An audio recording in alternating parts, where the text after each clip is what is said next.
What's up, YouTube? This is True Raw for TV. Before I get into this video, I want to thank everybody who has shown love to this channel and has donated to this channel.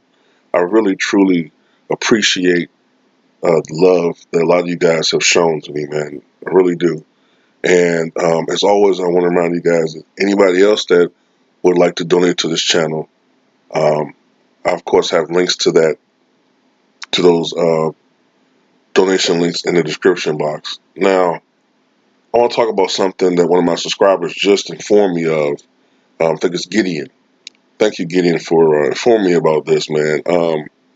Tony Parker has decided to call it quits after 18 years in the NBA. And if you include his career overseas, he's played 20 years.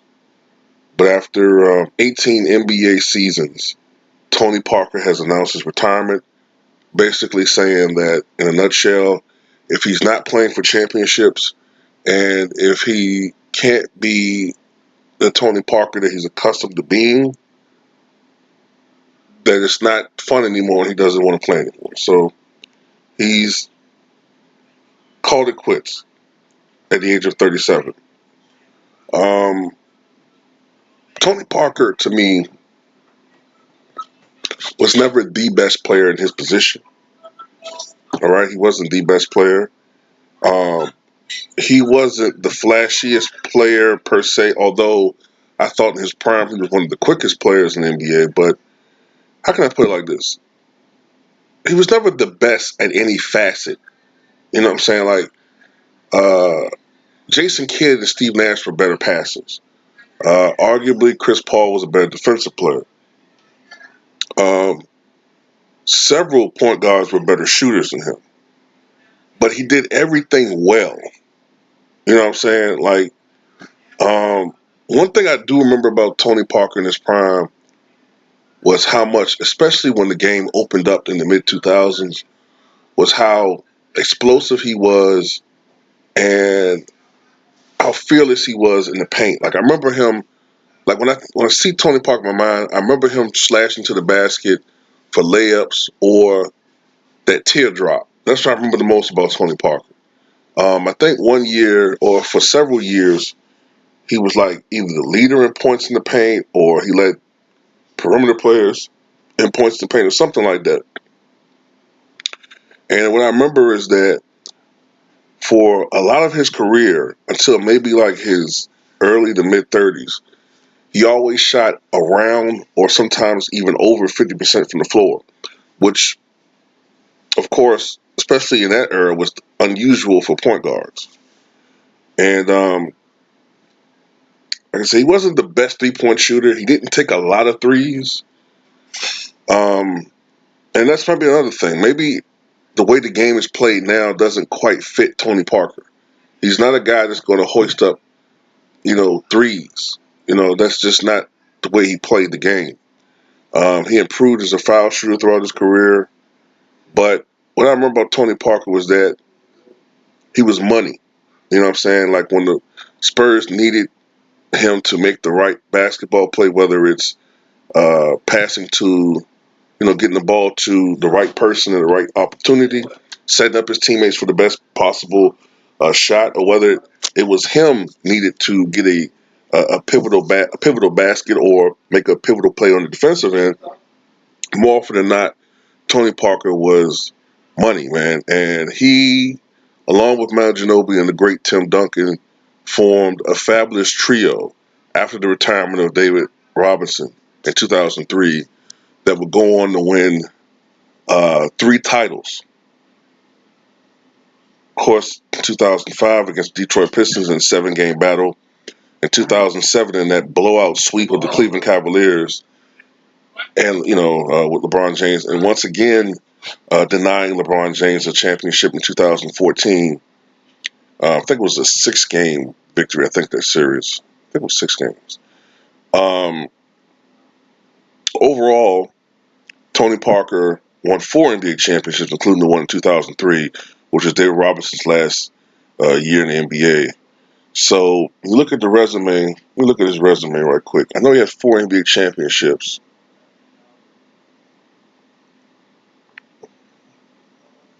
Bear with me, guys. All right.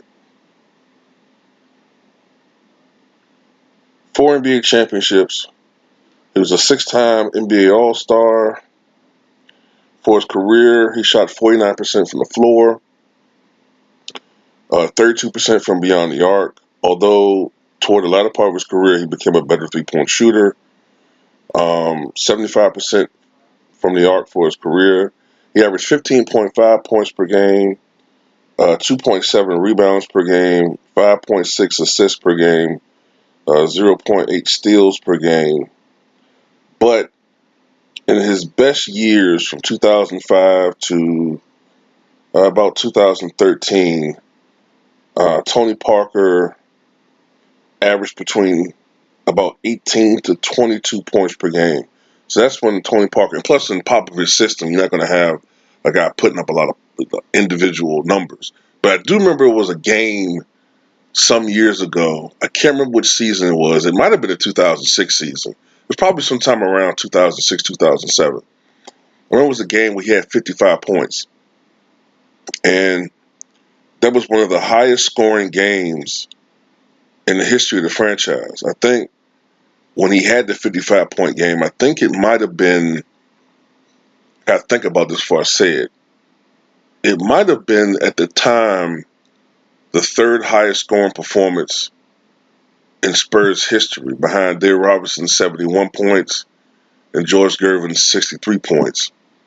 But of course, since then, LaMarcus Aldridge has had a 56-point game, which was just this this this season against Oklahoma City Thunder.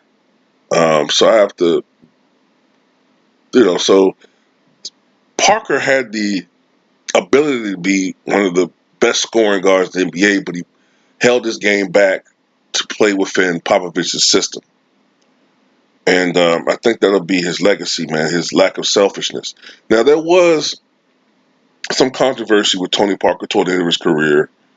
I don't want to get into anything non-basketball related because there was something that happened uh, within this marriage with Eva Longoria, but I don't consider that important because it's not basketball related and it's not something to the seriousness which I have to mention, like OJ. Okay, yeah, you got to kind of at least dwell on the fact that you know he's a fucking murderer and shit. But with Tony Parker, there was a bit of controversy where supposedly he, and I think Manu Ginobili, and perhaps some other individuals at Spurs supposedly called out Kawhi Leonard, possibly faking injury and all this type stuff. You know, whatever. You know, I don't want to get into that, but he spent this last season with the Charlotte Hornets, and I think essentially he was in a mentoring role. But you could tell that I had a feeling that this might have been Tony Parker's last year, because Tony Parker was accustomed to playing for an organization where almost every year for a 20-year span,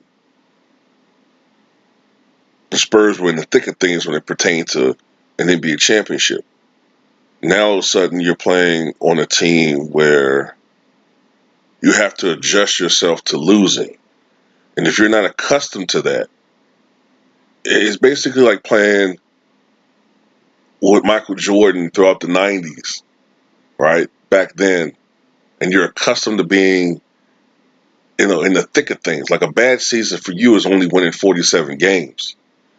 And then all of a sudden you go from winning 70 games to playing on, back then, those horrible Clipper teams with Lloyd Vaught and who else was on those teams? Benoit Benjamin, you know, Keith Kloss. Look, man, I can't deal with this.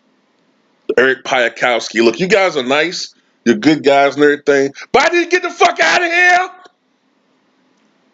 So that's what I think happened to Tony Parker.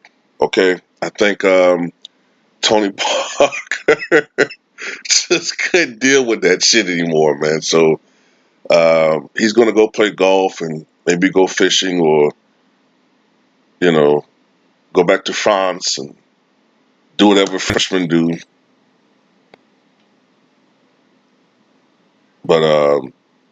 peace out to Tony Parker, man, and he will be a Hall of Famer. Let me look at his accumulative numbers right quick before I end this video. Um,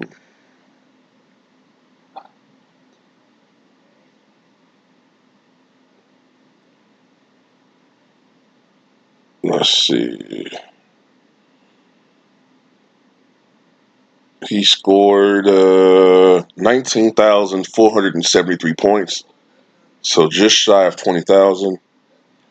He had a little over 7,000 assists, over 1,000 steals.